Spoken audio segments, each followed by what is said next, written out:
السلام علیکم۔ ہم ناول سٹارٹ کرتے ہیں۔ پیر کامل کرسی کے دونوں ہاتھوں کا سہارا لیتے ہوئے وہ اٹھ کھڑی ہو گئی۔ ہاں میں سمجھ سکتی ہوں، اس نے اپنے آپ کو کہتے سنا۔ خدا حافظ۔ آئی ایم سوری امامہ، جلال معذرت کہہ رہا تھا۔ امامہ نے اسے نہیں دیکھا، وہ جیسے نیند کی حالت میں چلتے ہوئے کمرے سے باہر آ گئی تھی۔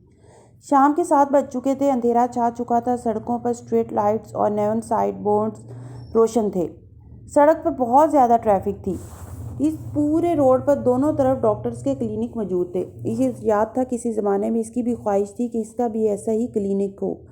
اسے یہ بھی یاد تھا کہ وہ بھی اپنے نام کے آگے اسی طرح کوالیفیکیشنز کی ایک لمبی لسٹ دیکھنا چاہتی تھی، بالکل ویسے ہی جس طرح جلال انصر کے نام کے ساتھ تھی، بالکل ویسے ہی جس طرح اس روڈ پر لگے ہوئے بہت سے ڈاکٹرز کے ناموں کے ساتھ تھی۔ یہ سب ہو سکتا تھا، یہ سب ممکن تھا، اس کے ہاتھ کی مٹھی میں تھا۔ اگر وہ بہت سال پہلے اپنے گھر سے نہ نکلی ہوتی۔ وہ بہت دیر تک جلال کے ہاسپٹل کے باہر سڑک پر کھڑی خالی الذہنی کی کیفیت میں سڑک پر دوڑتی ٹریفک کو دیکھتی رہی۔ اس کی سمجھ میں نہیں آیا تھا کہ وہ یہاں سے کہاں جائے۔ اس نے ایک بار پھر مڑ کر ہاسپٹل کے ماتھے پر جگمگاتے الیکٹرک بورڈ پر ڈاکٹر جلال انصر کا نام دیکھا۔ تم اچھی لڑکی ہو، مگر لوگ تمہیں اچھا نہیں سمجھتے۔ اسے چند منٹ پہلے کہے ہوئے اس کے الفاظ یاد آئے۔ وہاں کھڑی سے پہلی بار پتہ چلا کہ اس نے اپنی پوری زندگی یک طرفہ محبت میں گزاری تھی۔ جلال انصر کو اس سے کبھی محبت تھی ہی نہیں، نہ 8.5 سال پہلے نہ ہی اب۔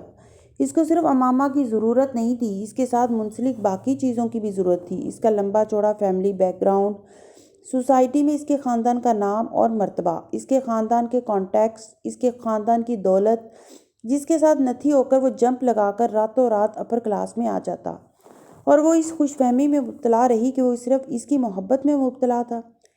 اس کا خیال تھا کہ وہ ایک بار پھر اس کے کردار کے حوالے سے کوئی بات نہیں کرے گا، وہ کم از کم یہ یقین ضرور رکھے گا کہ وہ غلط راستے میں نہیں چل سکتی۔ مگر وہ پھر غلط تھی۔ اس کے نزدیک وہ ایک اسکینڈلائزڈ لڑکی تھی، جس کے دفاع میں اپنی فیملی یا دوسرے لوگوں سے کچھ کہنے کے لیے اس کے پاس کوئی نقطہ نہیں تھا، کوئی لفظ نہیں تھا۔ 8.5 سال پہلے گھر چھوڑتے ہوئے وہ جانتی تھی کہ لوگ اس کے بارے میں بہت کچھ کہیں گے۔ وہ اپنے لیے کانٹوں بھرا راستہ، زہر اگلتی زبانیں اور طنز کرتی نظریں چن رہی تھی، مگر اس نے یہ کبھی نہیں سوچا تھا کہ ان لوگوں میں جلال انصر بھی شامل ہوگا۔ زہر اگلتی زبانوں میں ایک زبان اس کی بھی ہوگی۔ وہ زندگی میں کم از کم جلال انصر کو اپنے کردار کے اچھا ہونے کے بارے میں کوئی صفائی یا وضاحت نہیں دینا چاہتی تھی۔ وہ اس کو کوئی صفائی دے ہی نہیں سکتی تھی۔ اس کے لفظوں نے 8.5 سال بعد پہلی بار اسے صحیح معنوں میں حقیقت کے تپتے ہوئے صحرا میں پھینک دیا تھا۔ وہ معاشرے کے لیے ایک آؤٹ کاسٹ بن چکی تھی۔ تو امامہ ہاشم، یہ تمہاری اوقات، ایک اسکینڈلائزڈ داغدار لڑکی، اور تم اپنے آپ کو کیا سمجھ بیٹھی ہو؟ وہ فٹ پاتھ پر چلنے لگی، ہر بورڈ، ہر نیون سائن کو پڑھتے ہوئے۔ وہاں لگے بہت سے ڈاکٹروں کے ناموں سے وہ واقف تھی۔ ان میں سے کچھ اس کے کلاس فیلوز تھے، کچھ اس سے جونیئر، کچھ اس سے سینئر، اور وہ خود کہاں کھڑی تھی؟ کہیں بھی نہیں۔ تم دیکھنا امامہ، تم کس طرح ذلیل و خوار ہوگی، تمہیں کچھ بھی نہیں ملے گا، کچھ بھی نہیں۔ اس کے کانوں میں ہاشم مبین کی آواز گونجنے لگی تھی۔ اس نے اپنے گالوں پر سیال مادے کو بہتے محسوس کیا۔ آس پاس موجود روشنی اب اس کی آنکھوں کو اور چندھیانے لگی تھی۔ جلال انصر برا آدمی نہیں تھا، بس وہ نہیں تھا جو سمجھ کر وہ اس کی طرف گئی تھی۔ کیسا دھوکہ تھا جو اس نے کھایا تھا، جان بوجھ کر کھلی آنکھوں کے ساتھ۔ وہ بھی ایک مادہ پرست تھا، مکمل مادہ پرست۔ صرف اس کا یہ روپ اس نے پہلی بار دیکھا تھا، اور اس کے لیے یہ سب ناقابل یقین تھا۔ وہ برا آدمی نہیں تھا، اس کی اپنی اخلاقیات تھیں، اور وہ ان کے ساتھ جی رہا تھا۔ امامہ ہاشم کو آج اس نے وہ اخلاقیات بتا دی تھیں۔ اس نے ایسی تضحیک و تحقیر 8 سالوں میں پہلی بار دیکھی تھی، اور وہ بھی اس شخص کے ہاتھوں جسے وہ خوبیوں کا مجموعہ سمجھتی رہی تھی۔ اور خوبیوں کے اس مجموعے کی نظروں میں وہ کیا تھی؟ گھر سے بھاگی ہوئی ایک اسکینڈلائزڈ لڑکی۔ آنسوؤں کا ایک سیلاب تھا جو اس کی آنکھوں سے امڑ رہا تھا، اور اس میں سب کچھ بہہ رہا تھا، سب کچھ۔ اس نے بے رحمی کے ساتھ آنکھوں کو رگڑا، اپنی چادر کے ساتھ گیلے چہرے کو خشک کرتے ہوئے ایک رکشے کو روک کر وہ اس میں بیٹھ گئی۔ دروازہ سعیدہ اماں نے کھولا تھا، اور وہ سر جھکائے اس طرح اندر داخل ہوئی کہ اس کے چہرے پر ان کی نظر نہ پڑے۔ کہاں تھی تم امامہ؟ رات ہو گئی، میرا تو دل گھبرا رہا تھا۔ ساتھ والوں کے گھر جانے ہی والی تھی کہ کوئی تمہارے آفس جا کر تمہارا پتہ کرے۔ سعیدہ اماں دروازہ بند کر کے تشویش کے عالم میں اس کے پیچھے آئی تھیں۔ کہیں نہیں اماں، بس آفس میں کچھ کام تھا، اس لیے۔ اس نے ان سے چند قدم آگے چلتے ہوئے پیچھے مڑے بغیر ان سے کہا، پہلے تو کبھی تمہیں آفس میں دیر نہیں ہوئی، پھر آج کیا کام ہوا کہ رات ہو گئی؟ آخر آج کیوں اتنی دیر روکا انہوں نے تمہیں؟ سیدہ اماں کو اب بھی تسلی نہیں ہو رہی تھی اس کے بارے میں کیا کہہ سکتی ہوں، آئندہ دیر نہیں ہوگی۔ وہ اسی طرح اپنے کمرے کی طرف جاتے ہوئے بولی، کھانا گرم کر دوں یا تھوڑی دیر بعد کھاؤ گی؟ انہوں نے اس کے پیچھے آتے ہوئے پوچھا، نہیں میں کھانا نہیں کھاؤں گی، میرے سر میں درد ہو رہا ہے، میں کچھ دیر کے لیے سونا چاہتی ہوں۔ اس نے اپنے کمرے میں داخل ہوتے ہوئے کہا، درد کیوں ہو رہا ہے؟ کوئی دوائی دے دوں یا چائے بنا دوں؟ سیدہ اماں کو اور تشویش لاحق ہوئی، اماں پلیز مجھے سونے دیں، مجھے کسی چیز کی ضرورت نہیں، اگر ہوئی تو میں آپ کو کہہ دوں گی۔ اس کے سر میں واقعی درد ہو رہا تھا۔ سیدہ اماں کو شاید اندازہ ہو گیا کہ ان کی تشویش اس وقت اسے بے آرام کر رہی ہے۔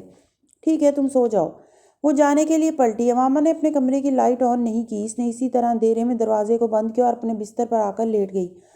اپنا کمبل کھینچ کر اس نے سیدھا لیٹتے ہوئے اپنے آنکھوں پر بازو رکھ لیا۔ وہ اس وقت صرف سونا چاہتی تھی، وہ کچھ بھی یاد نہیں کرنا چاہتی تھی، نہ جلال انصر سے ہونے والی کچھ دیر پہلے کی گفتگو، نہ ہی کچھ اور۔ وہ رونا بھی نہیں چاہتی تھی، وہ اپنے مستقبل کے بارے میں سوچنا بھی نہیں چاہتی تھی۔ اس کی خواہش پوری ہو گئی تھی، اسے نیند کیسے آ گئی یہ وہ نہیں جانتی تھی، مگر وہ بہت گہری نیند سوئی تھی۔ وہ اس سے 3 قدم آگے کھڑا تھا، اتنا قریب کہ وہ ہاتھ بڑھاتی تو اس کا کندھا چھو لیتی۔ وہاں ان دونوں کے علاوہ اور کوئی نہیں تھا۔ وہ اس کے کندھے سے اوپر خانہ کعبہ کے کھلتے ہوئے دروازے کو دیکھ رہی تھی۔ وہ نور کے اس سیلاب کو دیکھ رہی تھی جس نے وہاں موجود ہر چیز کو اپنی لپیٹ میں لینا شروع کر دیا تھا۔ وہ خانہ کعبہ کے غلاف پر تحریر آیات کو بآسانی دیکھ سکتی تھی۔ وہ آسمان پر موجود ستاروں کی روشنی کو یکدم بڑھتے محسوس کر سکتی تھی۔ اس سے آگے کھڑا شخص تلبیہ پڑھ رہا تھا۔ وہاں گونجنے والی واحد آواز اسی کی آواز تھی، خوش الحان آواز۔ اس نے بے اختیار اپنے آپ کو اس کے پیچھے وہی کلمات دہراتے پایا، اسی طرح جس طرح وہ پڑھ رہا تھا، مگر زیر لب۔ پھر وہ اپنی آواز اس کی آواز میں ملانے لگی، اسی کی طرح مگر زیر لب۔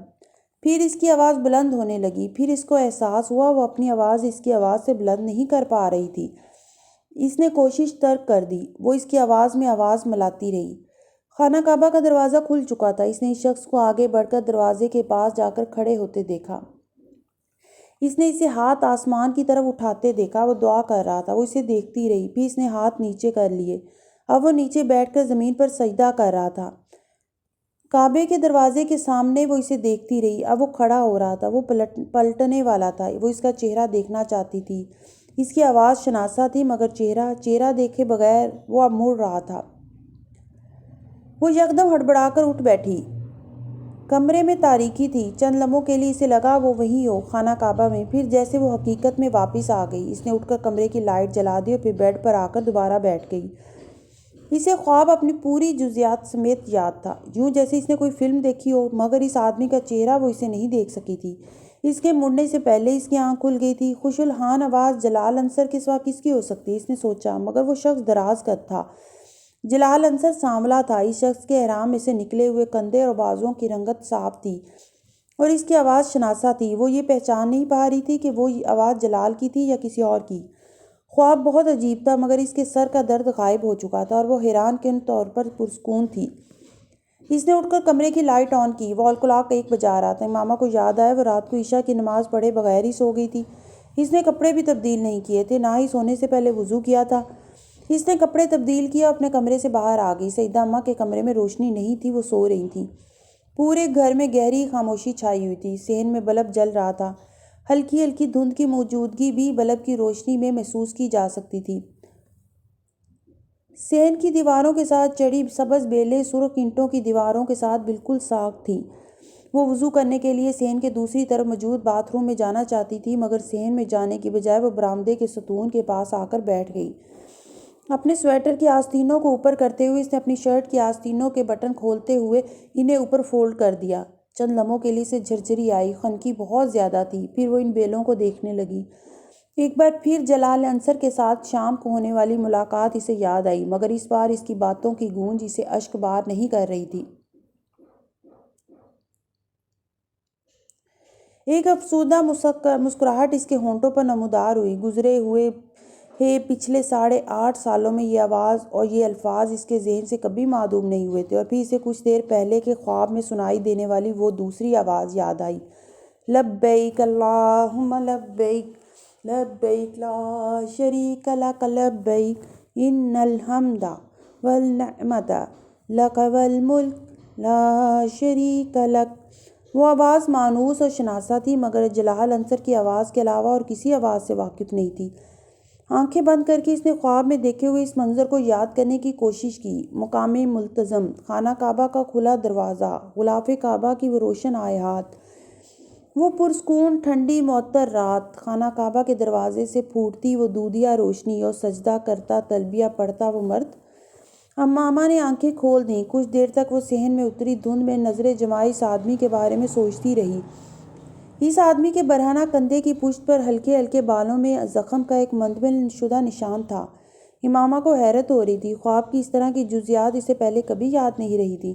اس نے زندگی میں پہلی بار خانہ کعبہ کو خواب میں دیکھا تھا، اور وہاں بیٹھے اسے خواہش ہوئی تھی کہ کاش وہ کبھی اسی طرح مسجد نبوی صلی اللہ علیہ وآلہ وسلم میں، روضہ رسول صلی اللہ علیہ وآلہ وسلم کے سامنے کھڑی ہو۔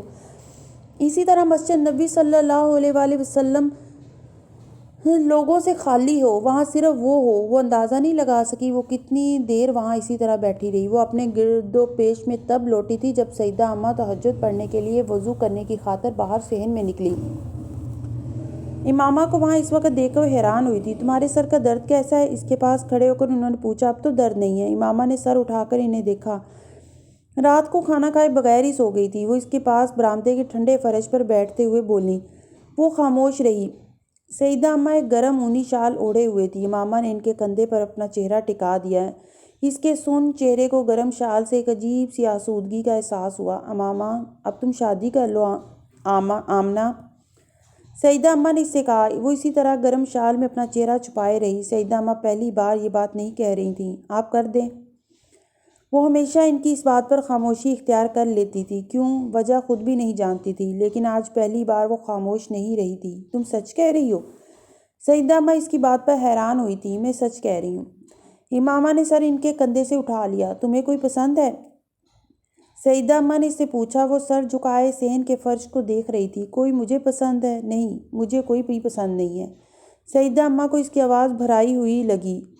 اس سے پہلے کہ وہ اس سے کچھ کہتی، اس نے ایک بار پھر ان کی شال میں اپنا چہرہ چھپا لیا۔ تمہاری شادی ہو جائے تو میں بھی انگلینڈ چلی جاؤں گی، انہوں نے اس کے سر کو تھپتھپاتے ہوئے کہا، اور اس کے سر کو تھپتھپاتے ہوئے ہی انہیں احساس ہوا کہ وہ ان کی شال میں منہ چھپائے ہچکیوں سے رو رہی تھی۔ آمنہ بیٹا کیا ہوا؟ انہوں نے پریشان ہو کر اس کا چہرہ اٹھانے کی کوشش کی۔ وہ کامیاب نہیں ہوئی۔ وہ اسی طرح ان کے ساتھ لگ کر روتی رہی۔ اللہ کے لیے کچھ تو بتاؤ، کیوں رو رہی ہو؟ وہ دل گرفتہ ہو گئیں۔ کچھ نہیں، بس ایسے ہی، سر میں درد ہو رہا ہے۔ انہوں نے زبردستی اس کا گیلا چہرہ اوپر کیا تھا۔ وہ اپنی آستینوں سے اپنا چہرہ پونچھتے ہوئے اٹھ کھڑی ہوئی۔ اس نے سیدہ اماں سے آنکھیں نہیں ملائی تھیں۔ سیدہ اماں اس کی شادی کی بات کرنے والی اکیلی نہیں تھی۔ اس کی تعلیم مکمل ہونے کے بعد ڈاکٹر سبت علی نے ایک بار پھر اس سے شادی کا ذکر کیا تھا۔ وہ نہیں جانتی تب اس نے کیوں انکار کر دیا تھا، یہ جاننے کے باوجود کہ وہ اب آزاد تھی۔ مجھے کچھ عرصہ جاب کر لینے دے، اس کے بعد شادی کر لوں گی، اس نے ڈاکٹر سبت علی سے کہا تھا۔ شاید یہ پچھلے کئی سالوں سے ڈاکٹر سبت علی پر مالی طور پر ایک بوجھ بننے کا احساس تھا جس سے وہ نجات حاصل کرنا چاہتی تھی، یا پھر کہیں اس کے لاشعور میں یہ چیز تھی کہ ڈاکٹر سبت علی کو اس کی شادی پر ایک بار پھر اخراجات کرنے پڑیں گے، اور وہ چاہتی تھی کہ وہ ان اخراجات کے لیے خود کچھ جمع کرنے کی کوشش کر لے۔ اس نے یہ بات ڈاکٹر سبت علی کو نہیں بتائی تھی، مگر اس نے ان سے جاب کی اجازت لے لی تھی۔ شاید ابھی وہ کچھ عرصہ مزید جاب کرتی رہتی، مگر جلال انصر سے اس ملاقات کے بعد وہ ایک تکلیف دہ ذہنی دھچکے سے دوچار ہوئی تھی، اور اس نے یکدم سیدہ اماں کے سامنے ہتھیار ڈال دیے تھے۔ وہ نہیں جانتی تھی سیدہ اماں نے ڈاکٹر سبت علی سے اس بات کا ذکر کیا یا نہیں، مگر وہ خود ان دنوں مکمل طور پر اس کے لیے رشتے کی تلاش میں سرگرداں تھیں، اور اس کوشش کا نتیجہ فہد کی صورت میں نکلا۔ فہد ایک کمپنی میں اچھے عہدے پر کام کر رہا تھا، اور اس کی شہرت بھی بہت اچھی تھی۔ فہد کے گھر والے اسے پہلی بار دیکھ کر ہی پسند کر گئے تھے، اور اس کے بعد سیدہ اماں نے ڈاکٹر سبت علی سے اس کے رشتے کی بات کی۔ ڈاکٹر سبت علی کو کچھ تحمل ہوا، شاید وہ اس کی شادی اب بھی اپنے جاننے والوں میں کرنا چاہتے تھے، مگر سیدہ اماں کی فہد اور اس کے گھر والوں کی بے پناہ تعریفوں کے بعد، اور فہد اور اس کے گھر والوں سے خود ملنے کے بعد، انہوں نے سیدہ اماں کی پسند پر کوئی اعتراض نہیں کیا تھا۔ البتہ انہوں نے فہد کے بارے میں بہت چھان بین کروائی تھی، اور پھر وہ مطمئن ہو گئے۔ فہد کے گھر والے 1 سال کے اندر شادی کرنا چاہتے تھے، لیکن پھر اچانک انہوں نے چند ماہ کے اندر اندر شادی پر اصرار کرنا شروع کر دیا۔ یہ صرف ایک اتفاق ہی تھا کہ ڈاکٹر سبت علی اسی دوران اپنی کچھ مصروفیات کی وجہ سے انگلینڈ میں تھے جب فہد کے گھر والوں کے اصرار پر تاریخ دے دی گئی۔ سیدہ اماں فون پر ان سے مشورہ کرتی رہی تھیں اور ڈاکٹر سبت علی نے انہیں اپنا انتظار کرنے کے لیے کہا تھا۔ وہ فوری طور پر وہاں سے نہیں آ سکتے تھے، البتہ انہوں نے کلثوم آنٹی کو واپس پاکستان بھجوا دیا تھا۔ اس کی شادی کی تیاری کلثوم آنٹی اور مریم نے ہی کی تھی، جو راولپنڈی سے کچھ ہفتوں کے لیے اپنی سسرال لاہور آ گئی تھی۔ ڈاکٹر سبت علی نے اس کی شادی کی تاریخ طے ہو جانے کے بعد فون پر اس سے طویل گفتگو کی تھی۔ ان کی تینوں بیٹیوں کی شادی ان کے اپنے خاندان میں ہی ہوئی تھی اور ان کے سسرال میں سے کسی نے بھی جہیز نہیں لیا تھا، مگر ڈاکٹر سبت علی نے تینوں بیٹیوں کے جہیز کے لیے مخصوص کی جانے والی رقم انہیں تحفتاً دے دی تھی۔ 8.5 سال پہلے جب آپ میرے گھر آئی تھیں اور میں نے آپ کو اپنی بیٹی کہا تھا تو میں نے آپ کے لیے بھی کچھ رقم رکھ دی تھی۔ وہ رقم آپ کی امانت ہے، آپ اسے ویسے لے لیں یا پھر میں مریم اور کلثوم سے کہہ دوں گا کہ وہ آپ کے جہیز کی تیاری پر اسے خرچ کریں۔ سیدہ آپا کی خواہش تھی کہ شادی ان کے گھر پر ہو، ورنہ میں چاہتا تھا کہ یہ شادی میرے گھر پر ہو، آپ کے گھر پر۔ انہوں نے اس سے کہا تھا، مجھے اس بات پر بہت رنج ہے کہ میں اپنی چوتھی بیٹی کی شادی میں شرکت نہیں کر سکوں گا، مگر شاید اس میں ہی کوئی بہتری ہو۔ میں پھر بھی آخری وقت تک کوشش کروں گا کسی طرح شادی پر آ جاؤں۔ وہ ان کی باتوں کے جواب میں بالکل خاموش رہی تھی۔ اس نے کچھ بھی نہیں کہا تھا، نہ ہی یہ اصرار کیا تھا کہ وہ اپنی شادی پر اپنی رقم خرچ کرے گی، اور نہ ہی یہ کہ وہ شادی ان کی رقم سے نہیں کرنا چاہتی۔ اس دن اس کا دل چاہا ان کا ایک اور احسان لینے کو۔ وہ اس پر اتنے احسان کر چکے تھے کہ اب اسے ان احسانوں کی عادت ہونے لگی تھی۔ اسے صرف ان سے ایک گلہ تھا، وہ آخر اس کی شادی میں شرکت کیوں نہیں کر رہے تھے۔ فہد کے گھر والوں کا اصرار تھا کہ شادی سادگی سے، اور اس پر کسی کو بھی اعتراض نہیں ہوا تھا۔ امامہ خود بھی شادی سادگی سے کرنا چاہتی تھی، مگر وہ یہ نہیں جانتی تھی کہ فہد کے گھر والوں کا سادگی پر اصرار دراصل کچھ اور وجوہات کی بنا پر تھا۔ اس کا نکاح مہندی والی شام کو ہونا تھا، مگر اس شام کو سپہر کے قریب فہد کے گھر والوں کی طرف سے یہ اطلاع دی گئی کہ نکاح اگلے دن یعنی شادی والے دن ہوگا۔ تب تک اسے یا سیدہ اماں کو کوئی اندازہ نہیں ہوا تھا کہ فہد کے گھر میں کوئی مسئلہ تھا۔ مہندی کی ویسے بھی کوئی لمبی چوڑی تقریب نہیں تھی، صرف سیدہ اماں کے بہت قریبی لوگ تھے یا پھر نزدیکی ہمسائے۔ نکاح کی تقریب کے لیے جس کھانے کا اہتمام کیا گیا تھا وہ ان لوگوں کو سرو کر دیا گیا۔ شادی کی تقریب بھی سادگی سے گھر پر ہی ہونی تھی۔ 4 بجے بارات کو آنا تھا اور 6 بجے کے قریب رخصتی تھی، لیکن بارات آنے سے 1 گھنٹہ پہلے فہد کے گھر والوں نے سیدہ اماں کو فہد کی روپوشی کے بارے میں اطلاع دیتے ہوئے اس رشتے سے معذرت کر لی۔ امامہ کو 4 بجے تک اس سارے معاملے کے بارے میں کچھ پتہ نہیں تھا۔ فہد کے گھر سے عروسی لباس پہلے ہی بھجوا دیا گیا تھا اور وہ اس وقت وہ لباس پہنے تقریباً تیار تھی۔ جب مریم اس کے کمرے میں چلی آئی، اس کا چہرہ ستا ہوا تھا۔ اس نے امامہ کو کپڑے تبدیل کرنے کے لیے کہا۔ اس نے امامہ کو فوری طور پر یہ نہیں بتایا کہ فہد کے گھر والے انکار کر چکے۔ اس نے امامہ سے صرف یہی کہا کہ فہد کے گھر والوں نے شادی کینسل کر دی ہے، اس کے گھر میں کسی قریبی عزیز کا انتقال ہو گیا ہے۔ وہ یہ بتا کر بہت افراتفری میں کمرے سے نکل گئی۔ امامہ نے کپڑے تبدیل کر لیے، لیکن اس وقت اس کی چھٹی حس نے اسے اس پریشانی سے آگاہ کرنا شروع کر دیا تھا۔ اسے مریم کی بات پر یقین نہیں آیا تھا۔ کپڑے تبدیل کر کے وہ اپنے کمرے سے باہر نکل آئی۔ باہر موجود لوگوں کے تاثرات نے اس کے تمام شبہات کی تصدیق کر دی۔ وہ سیدہ اماں کے کمرے کی طرف چلی گئی۔ وہاں بہت سے لوگ جمع تھے، کلثوم آنٹی، میمونہ، نورین، نورالعین آپا، ہمسائے میں رہنے والی چند عورتیں، مریم اور سیدہ اماں۔ مریم سیدہ اماں کو پانی پلا رہی تھی۔ وہ بہت نڈھال نظر آ رہی تھی۔ ایک لمحے کے لیے اس کے دل کی دھڑکن رکی۔ انہیں کیا ہوا تھا؟ اس کے اندر داخل ہوتے ہی سب کی نظریں اس پر پڑیں۔ میمونہ آپا اس کی طرف تیزی سے بڑھیں۔ آمنہ تم باہر آ جاؤ۔ انہوں نے اسے ساتھ لے جانے کی کوشش کی۔ اماں کو کیا ہوا ہے؟ وہ اس کی طرف بڑھ گئیں۔ کلثوم آنٹی نے کمرے میں موجود لوگوں کو باہر نکالنا شروع کر دیا۔ وہ سیدہ اماں کے پاس آ کر بیٹھ گئیں۔ انہیں کیا ہوا ہے؟ اس نے بے تابی سے مریم سے پوچھا۔ اس نے جواب نہیں دیا۔ سیدہ اماں کا چہرہ آنسوؤں سے بھیگا ہوا تھا۔ وہ امامہ کو دیکھ رہی تھی، مگر اسے یوں لگا جیسے وہ اس وقت اسے دیکھ نہیں پا رہی تھی۔ گلاس ہاتھ سے ہٹاتے ہوئے انہوں نے اسے ساتھ لگا کر رونا شروع کر دیا۔ کمرہ خالی ہو چکا تھا، صرف ڈاکٹر سبت علی کی فیملی وہاں پر تھی۔ کیا ہوا ہے اماں، مجھے بتائیں۔ امامہ نے انہیں نرمی سے خود سے الگ کرتے ہوئے کہا۔ فہد نے اپنے گھر والوں کو بتائے بغیر گھر سے جا کر کسی اور سے شادی کر لی ہے، مریم نے مدھم آواز میں کہا۔ وہ لوگ کچھ دیر پہلے معذرت کرنے آئے تھے، وہ لوگ یہ رشتہ ختم کر گئے ہیں۔ چند منٹ تک وہ بالکل ساکت رہی۔ خون کی گردش، دل کی دھڑکن، چلتی ہوئی سانسیں، چند سیکنڈ سب کچھ جیسے رک گیا تھا۔ کیا میرے ساتھ یہ بھی ہونا تھا؟ اس نے بے اختیار سوچا۔ کوئی بات نہیں اماں، آپ کیوں رو رہی ہیں؟ اس نے بڑی سہولت سے سیدہ اماں کے آنسو صاف کیے۔ سب کچھ ایک بار پھر بحال ہو گیا، سوائے اس کی رنگت کے۔ وہ فق تھی۔ آپ پریشان نہ ہوں، سیدہ اماں کو اس کی باتوں پر اور رونا آیا۔ یہ سب میری وجہ سے ہوا ہے، میں۔ امامہ نے انہیں بات مکمل کرنے نہیں دی۔ اماں چھوڑے نا، کوئی بات نہیں، آپ پریشان نہ ہوں، آپ لیٹ جائیں، کچھ دیر آرام کر لیں۔ وہ انہیں پرسکون کرنے کی کوشش کر رہی تھی۔ میں تمہارے دل کی حالت کو سمجھ سکتی ہوں، میں تمہارے غم کو جانتی ہوں آمنہ، میری بچی مجھے معاف کر دو، یہ سب میری وجہ سے ہوا ہے۔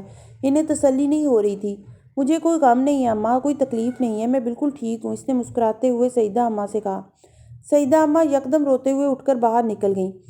امامہ کسی سے کوئی بات کہے بغیر ایک بار پھر اپنے کمرے میں چلی آئی۔ اس کے بیڈ پر تمام چیزیں اسی طرح پڑی ہوئی تھیں۔ اس نے انہیں سمیٹنا شروع کر دیا۔ اس کی جگہ کوئی اور لڑکی ہوتی تو اس وقت وہاں بیٹھی رو رہی ہوتی، مگر وہ غیر معمولی طور پر پرسکون تھی۔ اگر میں جلال کے نہ ملنے پر صبر کر سکتی ہوں تو یہ تو پھر ایک ایسا شخص تھا جس کے ساتھ میری کوئی جذباتی وابستگی نہیں تھی۔ اس نے اپنے عروسی لباس کو طے کرتے ہوئے سوچا، زیادہ سے زیادہ کیا ہوگا، یہاں بھی لوگوں کے سامنے نظریں چرا کر سر جھکا کر چلنا پڑے گا، کچھ باتیں اور بے عزتی برداشت کرنی پڑے گی، تو پھر کیا ہوا، اس میں میرے لیے نیا کیا ہے۔ مریم کمرے میں داخل ہوئی، اس کے ساتھ چیزیں سمیٹنے لگی۔ ابو کو فون کر دیا ہے؟ اس نے امامہ کو بتایا۔ وہ پہلی بار کچھ جھنجھلائی۔ کیوں خواہ مخواہ تم لوگ انہیں تنگ کر رہے ہو، انہیں وہاں سکون سے تو رہنے دو۔ اتنا بڑا حادثہ ہو گیا اس نے مریم کی بات کاٹ دی۔ مریم، میری زندگی میں اس سے بڑے حادثے ہو چکے ہیں، یہ کیا معنی رکھتا ہے؟ مجھے تکلیف سہنے کی عادت ہو چکی ہے، تم سعیدہ اماں کو تسلی دو، مجھے کچھ نہیں ہوا، میں بالکل ٹھیک ہوں، اور ابو کو بھی خواہ مخواہ تنگ نہ کرو، وہ وہاں پریشان ہوں گے۔ مریم کو چیزیں سمیٹتے ہوئے وہ اب نارمل لگی۔ اس سے پہلے کہ وہ کچھ اور کہتی، کلثوم آنٹی سعیدہ اماں کے ساتھ یکدم اندر آ گئیں۔ امامہ کو ان دونوں کے چہرے بہت عجیب لگے۔ کچھ دیر پہلے کے برعکس وہ دونوں بے حد خوش نظر آ رہی تھیں۔ اس کے کسی سوال سے پہلے کلثوم آنٹی نے اسے سلار کے بارے میں بتانا شروع کر دیا۔ وہ دم بخود ان کی باتیں سن رہی تھی۔ اگر تمہیں اعتراض نہ ہو تو تمہارا نکاح اس سے کر دیا جائے؟ آنٹی نے اس سے پوچھا۔ سب تلی اسے بہت اچھی طرح جانتے تھے، وہ بہت اچھا لڑکا ہے۔ وہ اسے تسلی دینے کی کوشش کر رہی تھی۔ اگر ابو اسے جانتے ہیں تو ٹھیک ہے، مجھے کوئی اعتراض نہیں، آپ جیسا بہتر سمجھیں کریں۔ اس کا ایک دوست تم سے کچھ باتیں کرنا چاہتا ہے۔ وہ اس مطالبے پر کچھ حیران ہوئی تھی، مگر اس نے فرقان سے ملنے سے انکار نہیں کیا۔ میرے دوست نے 8-9 سال پہلے ایک لڑکی سے نکاح کیا تھا، اپنی پسند سے۔ وہ چپ چاپ فرقان کو دیکھتی رہی۔ وہ آپ سے شادی پر تیار ہے، مگر وہ اس لڑکی کو طلاق دینا نہیں چاہتا۔ کچھ وجوہات کی بنا پر وہ لڑکی اس کے ساتھ نہیں رہی، لیکن وہ اب بھی اسے اپنے گھر میں رکھنا چاہتا ہے۔ اس نے مجھ سے کہا ہے کہ میں آپ کو یہ بات بتا دوں، تاکہ اگر آپ کو اس پر کوئی اعتراض ہو تو اس بات کو یہیں ختم کر دیں گے، لیکن میں آپ سے یہ کہنا چاہتا ہوں کہ شاید وہ لڑکی سے کبھی بھی نہ ملے۔ 8-9 سال سے اس کا میرے دوست کے ساتھ کوئی رابطہ نہیں ہے۔ یہ ایک مہم سی امید ہے جس پر وہ اس کا انتظار کر رہا ہے۔ ڈاکٹر سبت علی صاحب آپ کو اپنی بیٹی سمجھتے ہیں اور اس حوالے سے آپ میری بہن کی طرح ہیں۔ اس وقت اس صورتحال سے نکلنے کے لیے یہی بہتر ہے کہ آپ اس سے شادی کر لیں۔ وہ لڑکی اسے کبھی بھی نہیں ملے گی، کیونکہ نہ تو وہ اسے پسند کرتی تھی، نہ ہی آج تک اس نے اس سے کوئی رابطہ کرنے کی کوشش کی ہے، اور پھر اتنا لمبا عرصہ گزر چکا ہے۔ وہ اس کا چہرہ دیکھتی رہی۔ دوسری بیوی تو امامہ ہاشم، یہ ہے تمہاری وہ تقدیر جو اب تک تم سے پوشیدہ تھی۔ اس نے سوچا، اگر ڈاکٹر سبت علی شخص کے بارے میں یہ سب کچھ جانتے ہوئے بھی اس کو میرے لیے منتخب کر رہے ہیں تو ہو سکتا ہے میرے لیے یہی بہتر ہو۔ میں جلال کی بھی تو دوسری بیوی بننے کے لیے تیار تھی، اس سے محبت کرنے کے باوجود، اور اس شخص کی بیوی بننے پر مجھے کیا اعتراض ہوگا جس سے مجھے محبت بھی نہیں ہے۔ اسے ایک بار پھر جلال یاد آیا۔ مجھے کوئی اعتراض نہیں ہے، ان کی بیوی جب بھی آئے وہ اسے رکھ سکتے ہیں، میں بڑی خوشی سے ان کو یہ اجازت دیتی ہوں۔ مدھم آواز میں کسی ملال کے بغیر اس نے فرقان سے کہا۔ 15 منٹ بعد اسے پہلا شاک اس وقت لگا جب نکاح خواہ نے اس کے سامنے سالار سکندر کا نام لیا تھا۔ سالار سکندر، ولد سکندر عثمان۔ اسے نکاح خواہ کے منہ سے نکلنے والے لفظوں سے جیسے کرنٹ لگا تھا۔ وہ نام ایسے نہیں تھے جو ہر شخص کے ہوتے۔ سالار سکندر، سکندر عثمان، اور پھر اس ترتیب میں کیا یہ شخص زندہ ہے؟ اس کے سر پر جیسے آسمان آ گرا تھا۔ اس کے چہرے پر چادر کا گھونگھٹ نہ ہوتا تو اس وقت اس کے چہرے کے تاثرات نے سب کو پریشان کر دیا ہوتا۔ نکاح خواہ اپنے کلمات دوبارہ دہرا رہا تھا۔ امامہ کا ذہن معاف اور دل ڈوب رہا تھا۔ اگر یہ شخص زندہ تھا تو میں تو اب تک اس کے نکاح میں ہوں۔ میرے خدا، یہ سب کیا ہو رہا ہے؟ ڈاکٹر سبت علی اسے کیسے جانتے ہیں؟ اس کے ذہن میں ایک فشار برپا تھا۔ آمنہ بیٹا، ہاں کہو۔ سعیدہ اماں نے اس کے کندھے پر اپنا ہاتھ رکھا۔ سالار سکندر جیسے شخص کے لیے ہاں؟ اس کا دل کسی نے اپنی مٹھی میں لے کر بھینچا۔ وہ ہاں کے علاوہ اس وقت کچھ اور کہہ بھی نہیں سکتی تھی۔ خوف اور شوق کے عالم میں اس نے کاغذات پر دستخط کیے تھے۔ کاش کوئی معجزہ ہو، یہ وہ سالار سکندر نہ ہو، یہ سب ایک اتفاق ہو۔ اس نے اللہ سے دعا کی تھی۔ ان سب لوگوں کے کمرے سے چلے جانے کے بعد مریم نے اس کے چہرے سے چادر ہٹا دی۔ اس کے چہرے کا رنگ بالکل سفید ہو چکا تھا۔ کیا ہوا؟ مریم کی تشویش میں اضافہ ہوا۔ وہ سمجھ نہیں سکی وہ اس سے کیا کہہ رہی تھی۔ اس کا ذہن کہیں اور تھا۔ Maryam, just do me a favour. اس نے مریم کا ہاتھ پکڑ لیا۔ میں نے نکاح کر لیا ہے مگر میں آج رخصتی نہیں چاہتی۔ تم سیدہ اماں سے کہو کہ وہ آج میری رخصتی نہ کریں پلیز۔ مریم اس کا چہرہ دیکھنے لگی۔ کیوں؟ بس تم اس وقت مجھ سے کچھ نہ پوچھو، کچھ بھی نہیں۔ سیدہ اماں سے کہو میں ابھی رخصتی نہیں چاہتی۔ اس کے لہجے میں کچھ نہ کچھ ایسا ضرور تھا کہ مریم اٹھ کر باہر نکل گئی۔ وہ بہت جلد ہی واپس آ گئی۔ ماما رخصتی نہیں ہو رہی، سلار بھی رخصتی نہیں چاہتا۔ امامہ کے ہاتھوں کی کپکپاہٹ کچھ کم ہو گئی۔ ابو کا فون آنے والا ہے تمہارے لیے، وہ تم سے کچھ بات کرنا چاہتے ہیں۔ اس نے امامہ کو مزید اطلاع دی۔ وہ فون سننے کے لیے دوسرے کمرے میں آ گئی۔ انہوں نے کچھ دیر میں اسے فون کیا۔ وہ اسے مبارکباد دے رہے تھے۔ امامہ کا دل رونے کو چاہا۔ سلار بہت اچھا انسان ہے، وہ کہہ رہے تھے۔ میری خواہش تھی کہ آپ کی شادی اسی سے ہو، مگر چونکہ آپ سیدہ آپا کے پاس رہ رہی تھی اس لیے میں نے ان کی خواہش و انتخاب کو مقدم سمجھا۔ وہ سانس لینے تک کے قابل تک نہیں رہی تھی۔ مجھے یہ علم نہیں تھا کہ سلار نے اس سے پہلے کبھی شادی کی تھی، مگر تھوڑی دیر پہلے فرقان نے مجھے اس کے بارے میں بتایا ہے۔ وہ صرف ضرورتاً کیا جانے والا کوئی نکاح تھا۔ فرقان نے مجھے تفصیل نہیں بتائی اور میں سمجھتا ہوں کہ اس کی ضرورت بھی نہیں ہے۔ میرے جاننے والوں میں سلار سے اچھا کوئی شخص ہوتا تو اس کے نکاح کے بارے میں جان لینے کے بعد میں آپ کی شادی سلار سے کرنے کی بجائے کہیں اور کر دیتا۔ لیکن میرے ذہن میں سلار کے علاوہ اور کوئی آیا ہی نہیں۔ آپ خاموش کیوں ہیں آمنہ؟ انہیں بات کرتے کرتے اس کا خیال آیا۔ ابو آپ واپس کب آئیں گے؟ میں ایک ہفتے تک آ رہا ہوں، ڈاکٹر سبت علی نے کہا۔ مجھے آپ سے بہت ساری باتیں کرنی ہیں، مجھے آپ کو بہت کچھ بتانا ہے۔ آپ خوش نہیں ہیں؟ ڈاکٹر سبت علی کو اس کے لہجے نے پریشان کیا۔ آپ پاکستان آ جائیں پھر میں آپ سے بات کروں گی، اس نے حتمی لہجے میں کہا۔ وہ رات کو سونے سے پہلے وضو کرنے کے لیے باتھ روم میں گئی۔ وضو کر کے واپس آتے ہوئے اپنے کمرے میں جانے کی بجائے وہ صحن میں برآمدے کی سیڑھیوں پر بیٹھ گئی۔ گھر میں اس وقت کوئی مہمان نہیں تھا۔ وہ اور سیدہ اماں ہمیشہ کی طرح تنہا تھے۔ سیدہ اماں تھکاوٹ کی وجہ سے جلد سو گئیں۔ وہ ملازمہ کے ساتھ گھر میں موجود کام نپٹاتی رہی۔ 10:30 بجے کے قریب ملازمہ بھی اپنا کام ختم کر کے سونے کے لیے چلی گئی۔ وہ شادی کے کاموں کی وجہ سے پچھلے کچھ دنوں سے وہیں رہ رہی تھی۔ امامہ کچن اور اپنے کمرے کے بہت سے چھوٹے چھوٹے کام نپٹاتی رہی۔ وہ جس وقت ان کاموں سے فارغ ہوئی اس وقت رات کے 12:30 بج رہے تھے۔ وہ بہت تھک چکی تھی مگر سونے سے پہلے وضو کرنے کے بعد صحن سے گزرتے ہوئے یکدم اس کا دل اپنے کمرے میں جانے کو نہیں چاہا۔ وہ وہیں برآمدے میں بیٹھ گئی۔ صحن میں جلنے والی روشنیوں میں اس نے اپنے ہاتھوں کلائیوں پر لگی ہوئی مہندی کو دیکھا۔ مہندی بہت اچھی رچی تھی۔ اس کے ہاتھ کونیوں تک سرخ بیل بوٹوں سے بھرے ہوئے تھے۔ اس نے کل بہت سالوں کے بعد پہلی بار بڑے شوق سے مہندی لگوائی تھی۔ اسے مہندی بہت پسند تھی۔ تہواروں کے علاوہ بھی وہ اکثر اپنے ہاتھوں پر مہندی لگایا کرتی تھی، مگر 8.5 سال پہلے اپنے گھر سے نکل آنے کے بعد اس نے کبھی مہندی نہیں لگائی تھی۔ غیر محسوس طور پہ ان تمام چیزوں سے اس کی دلچسپی ختم ہو گئی تھی، مگر 8.5 سال کے بعد پہلی بار اس نے اپنے بڑے شوق سے اپنے ہاتھوں پر نقش و نگار بنوائے تھے۔ وہ نہ صرف ہاتھوں بلکہ پیروں پر بھی۔ وہ اپنے پیروں کو دیکھنے لگی۔ شال کو اپنے گرد لپیٹتے ہوئے اس نے اپنے ہاتھوں اور بازوؤں کو اس کے نیچے چھپا لیا۔ اسجد سے جلال، جلال سے فہد اور فہد سے سلار۔ ایک شخص کو میں نے رد کیا، 2 نے مجھے رد کیا اور چوتھا شخص جو میری زندگی میں شامل ہوا وہ سب سے برترین ہے، سلار سکندر۔ اس کے اندر دھواں سا بھر گیا۔ وہ اپنے اسی حلیے کے ساتھ اس کے سامنے تھا، کھلا گریبان، گلے میں لٹکتی چین، بینڈز پر بندھے بال، چبھتی ہوئی تضحیک امیز نظریں، دائیں گال پر مذاق اڑاتی مسکراہٹ کے ساتھ پڑنے والا ڈمپل، کلائیوں میں لٹکتے بینڈز اور بریسلیٹ، عورتوں کی تصویروں والی تنگ جینز۔ وہ جیسے اس کی زندگی کے سب سے خوبصورت خواب کی سب سے بھیانک تعبیر بن کر سامنے آیا تھا۔ اس کے دل میں سلار سکندر کے لیے ذرا برابر عزت نہ تھی۔ میں نے زندگی میں بہت سی غلطیاں کی ہیں مگر میں اتنی بری نہیں ہوں کہ تمہارے جیسا برا مرد میری زندگی میں آئے، اس نے کئی سال پہلے فون پر اس سے کہا تھا۔ شاید اسی لیے جلال نے بھی تم سے شادی نہیں کی، کیونکہ نیک مردوں کے لیے نیک عورتیں ہوتی ہیں، تمہارے جیسی نہیں۔ سلار نے جواباً کہا تھا۔ امامہ نے اپنے ہونٹ بھینچ لیے۔ چاہے کچھ ہو جائے سلار، میں تمہارے ساتھ تو نہیں رہوں گی۔ تم واقعی مر جاتے تو زیادہ اچھا تھا۔ وہ بڑبڑائی تھی۔ اس وقت ایک لمحے کے لیے بھی اسے خیال نہیں آیا تھا کہ سلار سکندر نے کبھی اس پر کوئی احسان بھی کیا تھا۔ ڈاکٹر سبت علی جس رات پاکستان واپس آئے تھے اس رات امامہ ان کے گھر پر ہی تھی، مگر رات کو اس نے ان سے سلار کے بارے میں کوئی بات نہیں کی۔ ابھی مریم لاہور میں ہی تھی، اس لیے وہ سب آپس میں خوش گپیوں میں مصروف رہے۔ اگلے دن صبح بھی وہ سب اسی طرح اکٹھے بیٹھے باتیں کر رہے تھے۔ وہ امامہ کو ان تحائف کے بارے میں بتاتے رہے جو وہ انگلینڈ سے امامہ اور سلار کے لیے لے کر آئے تھے۔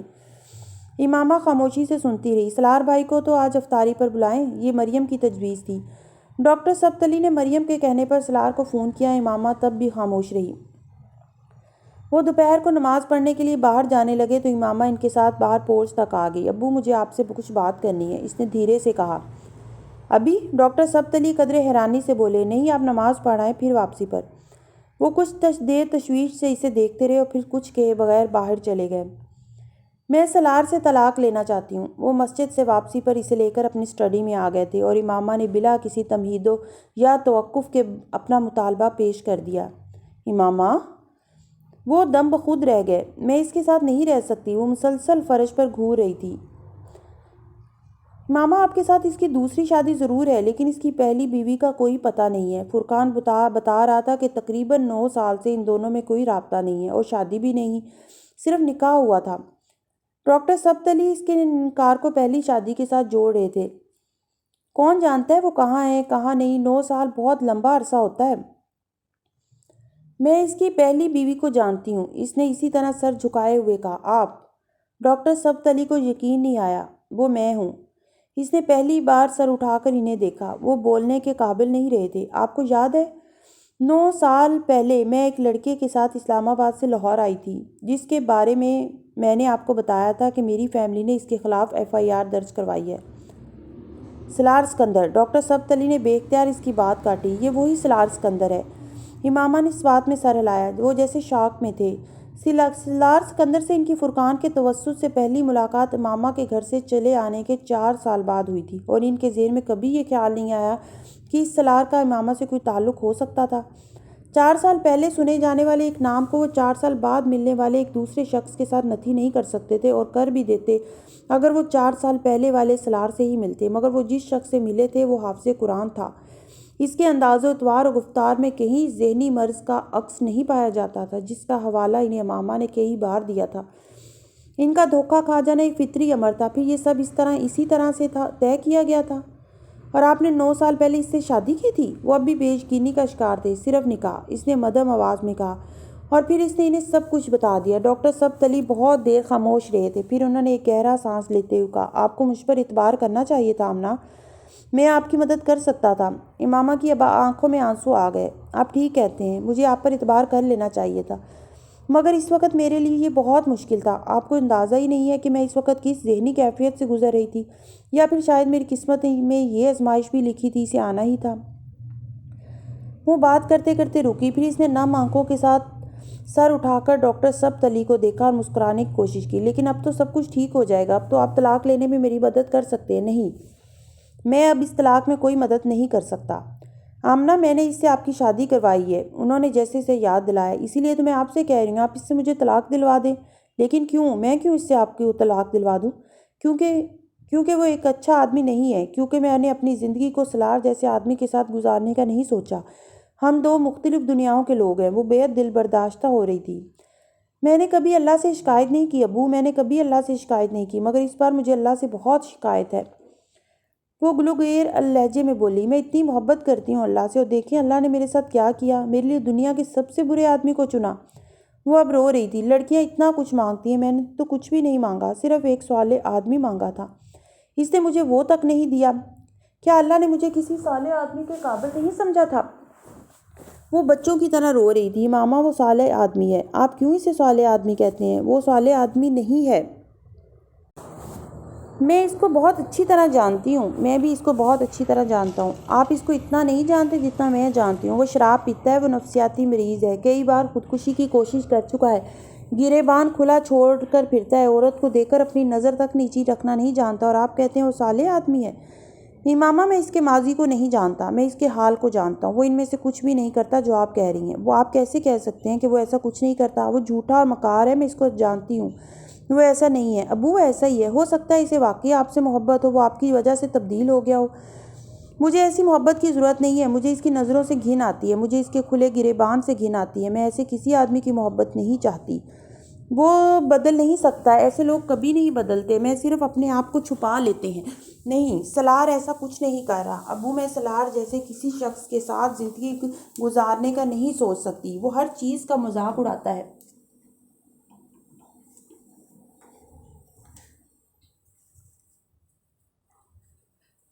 مذہب کا، زندگی کا، عورت کا کیا ہے جسے وہ چٹکیوں میں اڑانا نہیں جانتا؟ جس شخص کے نزدیک میرا اپنے مذہب کو چھوڑ دینا ایک حماقت ہے، جس کے نزدیک مذہب پر بات کرنا وقت ضائع کرنے کے مترادف ہے، جو صرف "وٹ از نیکسٹ ٹو ایکسٹیزی" کا مطلب جاننے کے لیے خودکشیاں کرتا پھرتا ہو، جس کے نزدیک زندگی کا مقصد صرف عیش ہے، وہ میرے ساتھ محبت کرے بھی تو کیا صرف محبت کی بنیاد پر میں اس کے ساتھ زندگی گزار سکتی ہوں؟ میں نہیں گزار سکتی۔ 8.5 سال سے وہ آپ کے ساتھ قائم ہونے والے اس اتفاقیہ رشتے کو قائم رکھے ہوئے ہے، آپ کو، آپ کے نظریات اور عقائد کو جانتے ہوئے بھی، وہ آپ کے انتظار میں بھی ہے، یہ سوچتے ہوئے کہ آپ اس کے ساتھ رہنے پر تیار ہو جائیں گی۔ کیا ان ساری خواہشوں کے ساتھ اس نے اپنے اندر کچھ تبدیلی نہیں کی ہوگی؟ میں نے اس کے ساتھ زندگی نہیں گزارنی، میں نے اس کے ساتھ نہیں رہنا۔ وہ اب بھی اپنی بات پر مصر تھی۔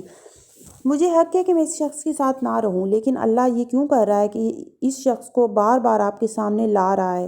2 دفعہ آپ کا نکاح ہوا اور دونوں دفعہ اسی آدمی سے۔ وہ ان کا چہرہ دیکھنے لگی۔ میں نے زندگی میں ضرور کوئی گناہ کیا ہوگا، اس لیے میرے ساتھ ایسا ہو رہا ہے، اس نے بھرائی ہوئی آواز میں کہا۔ آمنہ، آپ کبھی ضد نہیں کرتی تھی، پھر اب کیا ہو گیا آپ کو؟ ڈاکٹر سبتلی حیران تھے۔ آپ مجھے مجبور کریں گے تو میں آپ کی بات مان لوں گی، کیونکہ آپ کے مجھ پر اتنے احسانات ہیں کہ میں تو آپ کی کسی بات کو رد کر ہی نہیں سکتی۔ لیکن اگر یہ کہیں گے کہ میں اپنی مرضی اور خوشی کے ساتھ اس کے ساتھ زندگی گزاروں تو وہ میں کبھی نہیں کر سکوں گی۔ مجھے کوئی دلچسپی نہیں ہے کہ وہ کتنا تعلیم یافتہ ہے، کتنے اچھے عہدے پر کام کر رہا ہے، یا مجھے کیا دے سکتا ہے۔ آپ ایک ان پڑھ آدمی سے شادی کر دیتے، لیکن وہ اچھا انسان ہوتا تو میں کبھی آپ سے کوئی شکوہ نہیں کرتی۔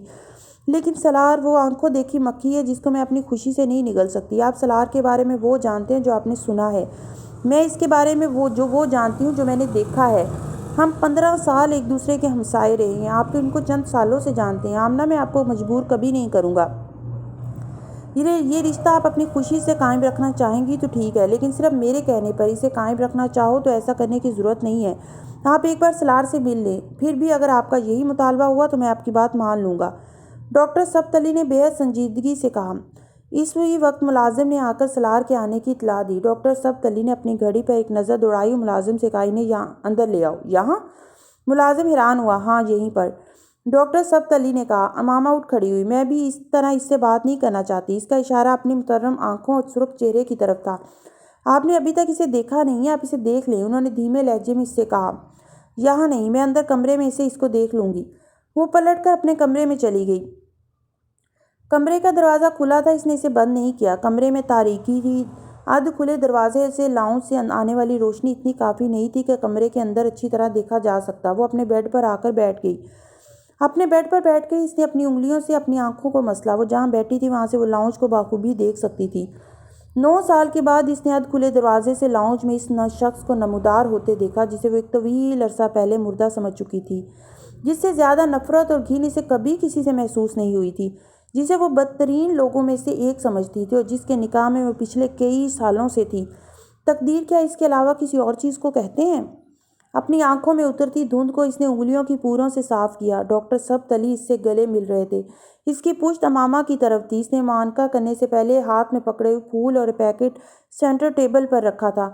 معانقے کے بعد وہ صوفے پر بیٹھ گیا اور تب پہلی بار امامہ نے اس کا چہرہ دیکھا تھا۔ کھلا گریبان، گلے میں لٹکتی زنجیریں، ہاتھوں میں لٹکتے بینڈز، ربر بینڈز میں بندھے بالوں کی پونی، وہاں ایسا کچھ نہیں تھا۔ وہ کریم کلر کے ایک سادہ شلوار سوٹ پہ واسکٹ پہنے ہوئے تھا۔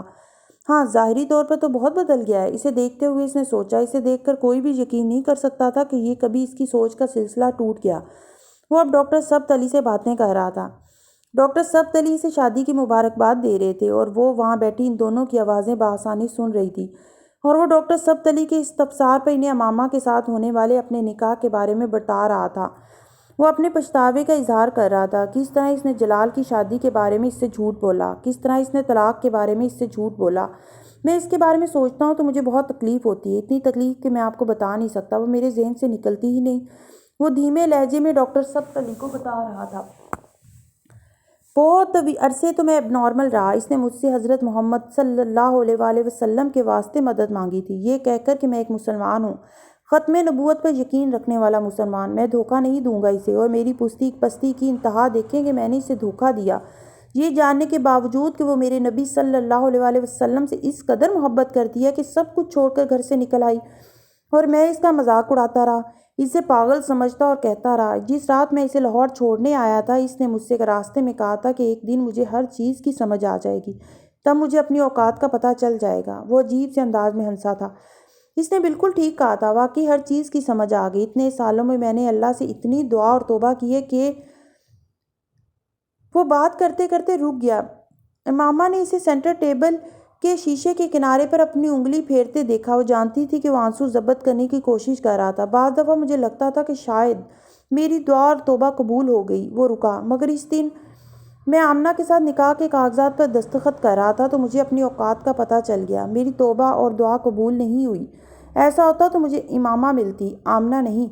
خواہش پر تو اللہ انسان کو وہ دے دیتا ہے کہ معجزوں کے علاوہ کوئی چیز جسے پورا کر ہی نہیں سکتی۔ میری خواہش دیکھے میں نے اللہ سے کیا مانگا، ایک ایسی لڑکی جسے کسی اور سے محبت ہے، وہ جو مجھے اسفل السافلین سمجھتی ہے، جسے میں 9 سال سے ڈھونڈ رہا ہوں مگر اس کا کچھ پتہ نہیں ہے، اور میں خواہش لیے پھر رہا ہوں اس کے ساتھ اپنی زندگی گزارنے کی، یوں جیسے وہ مجھے مل ہی جائے گی، یوں جیسے وہ مل گئی تو میرے ساتھ رہنے کو تیار ہی ہو جائے گی، یوں جیسے وہ جلال عنصر کو بھلا چکی ہوگی۔ ولیوں جتنی اور ولیوں جیسی عبادت کرتا تو شاید اللہ میرے لیے یہ معجزے رخ کر دیتا، پر میرے جیسے آدمی کے لیے میری اوقات تو یہ ہے کہ لوگ خانہ کعبہ کے دروازے پر کھڑے ہو کر بخشش مانگتے ہیں، میں وہاں کھڑا ہو کر بھی اسے ہی مانگتا رہا، شاید اللہ کو یہی برا لگا۔ امامہ کے جسم سے ایک کرنٹ گزرا تھا، ایک جھماکے کی طرح وہ خواب اسے یاد آیا تھا۔ میرے اللہ! اس نے اپنے دونوں ہاتھ ہونٹوں پر رکھ لیے۔ وہ بے یقینی سے سالار کو دیکھ رہی تھی۔ وہ خواب میں اس شخص کا چہرہ نہیں دیکھ سکی تھی۔ کیا وہ یہ شخص تھا؟ یہ جو میرے سامنے بیٹھا ہے، یہ آدمی؟ اس نے تب خواب میں اس آدمی کو جلال سمجھا تھا، مگر اسے یاد آیا جلال دراز قد نہیں تھا، وہ آدمی دراز قد تھا، سالار سکندر دراز قد تھا۔ اس کے ہاتھ کانپنے لگے تھے۔ جلال کی رنگت گدمی تھی، اس آدمی کی رنگت صاف تھی، سالار سکندر کی رنگت صاف تھی۔ اس نے خواب میں اس آدمی کے کندھے پر ایک تیسری چیز بھی دیکھی تھی، اور وہ تیسری چیز اس نے کانپتے ہاتھوں سے اپنے چہرے کو مکمل طور پر ڈھانپ لیا۔ وہ معجزوں کے نہ ہونے کی باتیں کر رہا تھا۔ اندر ڈاکٹر سبت علی خاموش تھے۔ وہ کیوں خاموش تھے؟ یہ صرف وہ اور امامہ جانتے تھے، سالار سکندر نہیں۔ امامہ نے اپنی آنکھیں رگڑی اور چہرے سے ہاتھ ہٹا دیے۔ اس نے ایک بار پھر بہتے ہوئے آنسوؤں کے ساتھ اس شخص کو دیکھا۔ نہ وہ ولی تھا نہ درویش، صرف سچے دل سے توبہ کرنے والا ایک شخص تھا۔ اسے دیکھتے ہوئے اسے پہلی بار احساس ہوا کہ جلال اور اس کے درمیان کیا چیز آ کر کھڑی ہو گئی تھی، جس نے اتنے سالوں میں جلال کے لیے اس کی ایک بھی دعا قبول نہیں ہونے دی۔ کون سی چیز آخری وقت میں فہد کی جگہ اس کو لے آئی تھی؟ اس شخص میں کوئی نہ کوئی بات تو ایسی ہوگی کہ اس کی دعائیں قبول ہوئیں، میری نہیں۔ ہر بار مجھے پلٹا کر اسی کی طرف بھیجا گیا۔ اس نے نم آنکھوں کے ساتھ اسے دیکھتے ہوئے سوچا۔ اس نے ڈاکٹر سبت علی کو اسے صالح آدمی کہتے سنا۔ وہ جانتی تھی وہ یہ بات کس کے لیے کہہ رہے تھے۔ وہ سالار کو نہیں بتا رہے تھے، وہ امامہ کو بتا رہے تھے۔ وہ اسے صالح قرار نہ بھی دیتے تب بھی وہ اسے صالح ماننے پر مجبور تھی۔ اس کے پاس جو گواہی تھی وہ دنیا کی ہر گواہی سے بڑھ کر تھی۔ اس کے پاس جو ثبوت تھا اس کے بعد اور کسی ثبوت کی ضرورت تھی نہ گنجائش۔ اسے کیا بتا دیا گیا تھا، اسے کیا جتا دیا گیا تھا، وہ جانتی تھی، صرف وہی جان سکتی تھی۔ افطاری کے بعد سالار اور ڈاکٹر سبت علی نماز پڑھنے کے لیے چلے گئے۔ وہ منہ ہاتھ دھو کر کچن میں چلی آئی۔ ان کے آنے سے پہلے اس نے ملازم کے ساتھ مل کر کھانا لگا دیا۔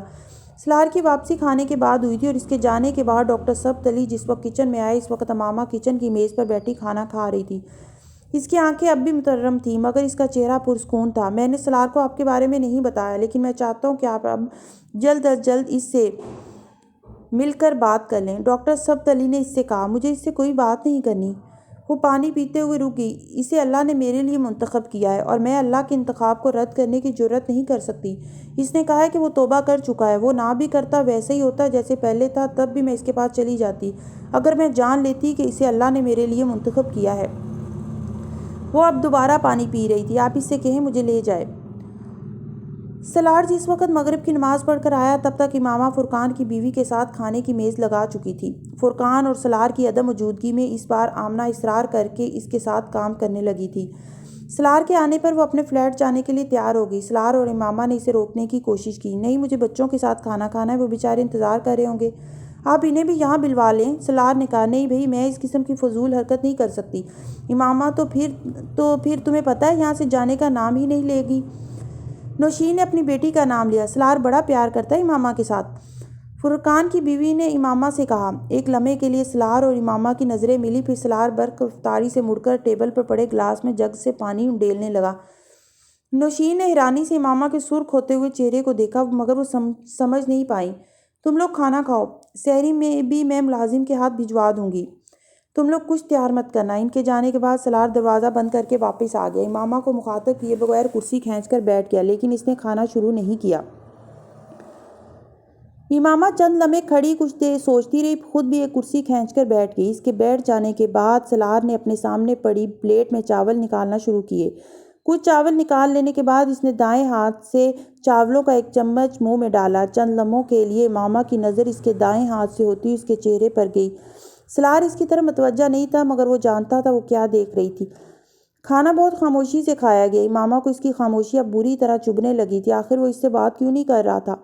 کیا مجھے دیکھ کر اتنا شاک لگا اسے، یا پھر اسے اپنی بھوک غائب ہوتی محسوس ہوئی؟ اسے اپنی پلیٹ میں موجود کھانا ختم کرنا مشکل لگنے لگا۔ سلار اس کے برعکس بہت اطمینان اور تیز رفتاری سے کھانا کھا رہا تھا۔